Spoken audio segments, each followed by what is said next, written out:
নমস্কার দাদা ভাই দিদিভাই, আশা করি আপনিও ভালো আছেন। আমিও ভালো আছি। আজকে বকুল কিচেনে হবে। এখানে আমি নিয়ে নিয়েছি ভোলা মাছ। এই সাগরের ভোলা, মধু ভোলা না কি ভোলা বলে, সেই ভোলা। এটার ওজন ছিল না হলো 35 কেজি ওজন। সেখান থেকে কেটে আমি 1.5 কিলো নিয়েছি। এই মাছের আমাদের এখানে প্রচণ্ড দাম। এখানে আমি মাছটাকে নিয়ে নিয়েছি। এই মাছটাকে আমি আজকে পোস্ত বাটা করব। এই ভোলা মাছ পোস্ত বাটা করলে ঝোলের চেয়ে তো অনেকটা ভালো লাগে। এখানে আমার ছেলে সকালে বাজারে গেছিলো, বড় ছেলে বাড়ি এসেছে, মাছটাকে নিয়ে এসেছে বাজার করে। আপনারা আমার ভিডিওটা দেখতে থাকেন। আমি কিন্তু এখন মাছটার জন্য দিয়ে দেবো কিছুটা তেল। আমি তেলটার মধ্যে কিছুটা ভেজেছিলাম, 2 পিস মাছ ভেজেছিলাম। আজকে কিন্তু আমি কাঁচা মাছটাই রান্না করব। কিভাবে দেখেন, কেন 2 পিস মাছ ভেজে নিয়েছি, আমার ছেলে বেরিয়ে যাবে। তো এখন প্যান্ডেলের ব্যবসা তো আমাদের খুব কাজের চাপ, যার জন্য এখন যদি দুটো না খাওয়াই দিই তাহলে তো খুব অসুবিধার মধ্যে পড়ে যাবে। সারাদিন হয়তো আসবেই না। আর বাইরের খাবার তো খাইতেই চায় না, কেন এখনও কলকাতা সেরে এসে এখনও আছে বাতকুল্লা।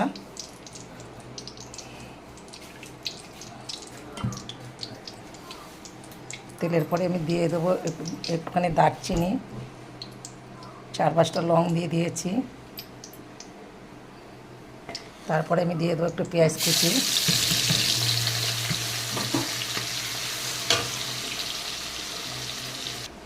পেঁয়াজটা কিন্তু আমার ভাজা হয়ে গেছে। এর ভিতরে দিয়ে দেবো আমি কিছুটা টমেটো কুচি। বুঝতে আমি কিন্তু আজকে এই মাছটা কিন্তু আমি একদম কাঁচা রান্না করব।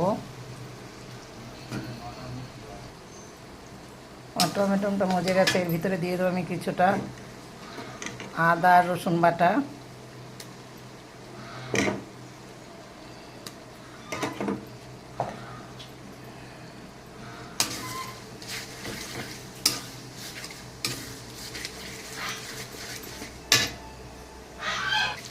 এর ভিতরে দেবো আমি কিছুটা লঙ্কা বাটা। এর ভিতরে দিয়ে দেবো আমি এখানে সাদা সরষে পোস্ত আছে, সেই বাটাটা দিয়ে দেবো।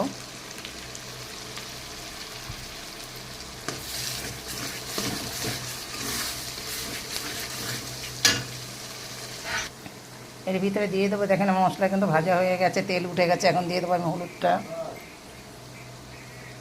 এর ভিতরে আমি হলুদটা দিয়ে দিচ্ছি। তার ভিতরে দিয়ে দেবো আমি কিন্তু লবণ। আমি লবণ হলুদ কিন্তু এখনও ব্যবহার করিনি।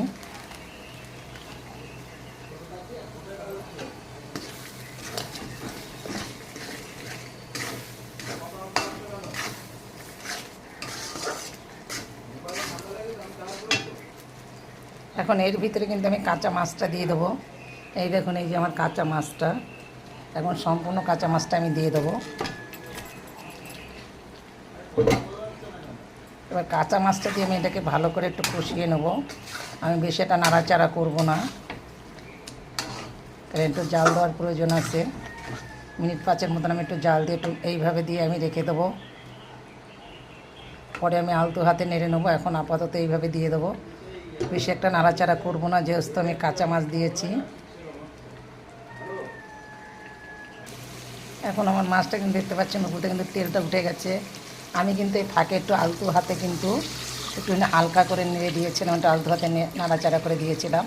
এখন আমি কাঁচা জলটা দিয়ে দিলাম। জলটাকে আমি কুসুম গরম করেছি। এখন আমি জলটাকে দিয়ে দিলাম, দিয়ে আমি হালকা করে নেড়ে দেবো। এই দেখুন, একদম আলতো হাতে কিন্তু আমি নাড়াচাড়া করছি, যাতে মাছ একটাও না ভাঙে।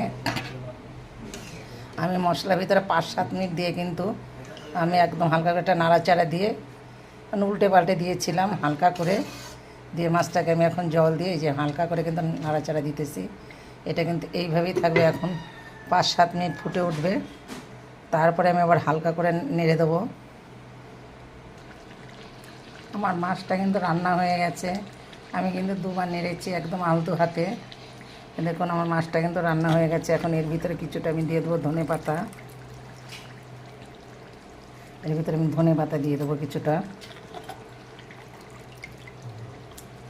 তার ভিতরে দিয়ে দেবো আমি 2-4টে কাঁচা লঙ্কা ফ্লেভারটার জন্য। কাঁচা লঙ্কাটা আমি কেটে দিয়েছি। এখন আমি নামিয়ে নেব। মাছটা দেখুন কত সুন্দর রান্না হয়েছে। আমি কিন্তু কাঁচা মাছ রান্না করেছি। এটা কিন্তু বড় ভোলা মাছ সমুদ্রের। আমার এই ভিডিওটা দেখে একটা লাইক কমেন্ট শেয়ার করে দেবেন, তাতে আমি খুব খুশি হব। একটু দয়া করে দেবেন।